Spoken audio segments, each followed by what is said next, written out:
Hello guys! Ngayon ay pupunta naman tayo sa bagong pasyalan dito sa Damam. Walang iba kundi ang Global City. Ano nga bang meron sa Global City? Unang-una ay ang cultural pavilions ng mga iba-ibang bansa. May mga booths or pavilions na kumakatawan sa 15 to 16 countries. Makikita mo kultura, products at designs ng bawat bansa. Mayroon ding international food and restaurants. Bawat pavilion ay may sariling pagkain, halimbawa sa Asian, Middle Eastern at iba pa. Parang food trip around the world. Pangatlo, meron ding amusement rides and games. Mayroong carnival rides, arcade games, at family attractions. May areas for kids at adults. Meron din silang live shows and events, katulad ng concerts, performances, at cultural shows.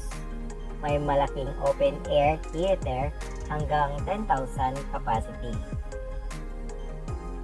Makikita din natin dito ang floating market and lake. May malaking artificial lake sa gitna, may floating market at restaurants sa tubig. Siyempre, meron ding shopping and bazaars. Pwede ka bumili ng souvenirs at products from different countries.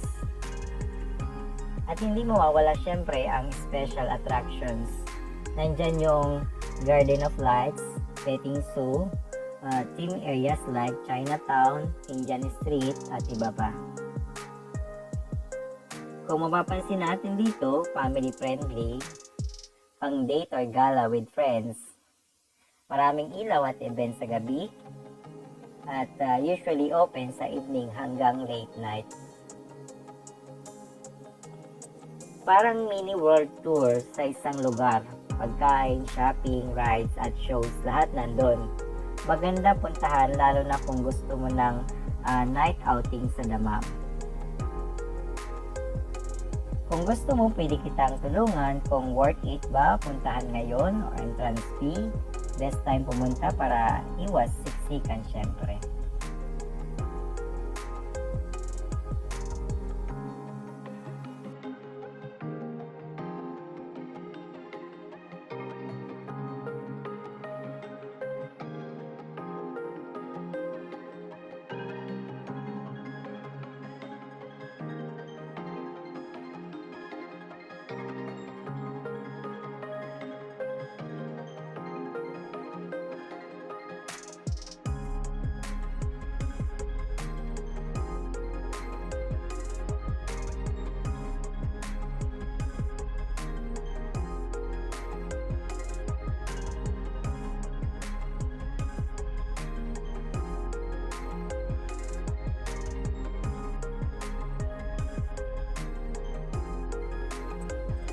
Maganda sa Global City. May unique concept parang global village. Parang mini world tour. May pavilions ng 15 to 16 countries. Makakatikim ka ng iba't ibang pagkain at makakakita ng ibang kultura. Maraming pwedeng gawin. May rides, games, live shows, concert, may malaking open-air theater at events. Maganda vibes sa gabi. May lights, lake at floating market. Instagrammable at pang-date or pamilya gala. Family friendly, may kids rides, petting zoo at open spaces. Safe puntahan kahit may bata. Yun nga lang, ang Global City is medyo crowded dahil sikat at bago, madalas maraming tao, lalo na pag weekend. Medyo kamahalan din ang food, rides at shopping.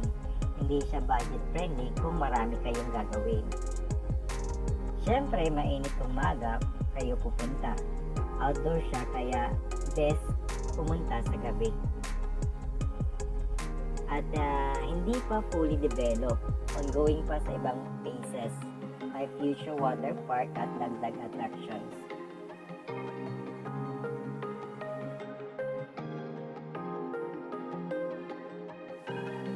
Pero worth it siya puntahan, lalo na kung gusto mo ng bagong experience sa Damam.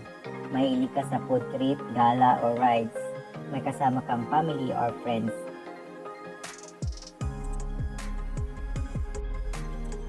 Pero kung ayaw mo ng matao, tipid mood ka, baka hindi siya best choice para sa'yo.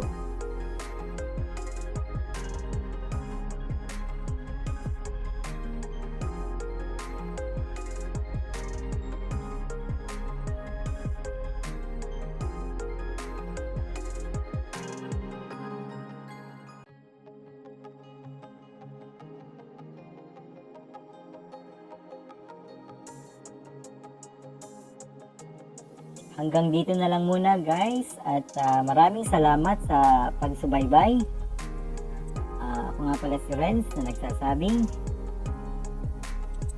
stay safe and peace!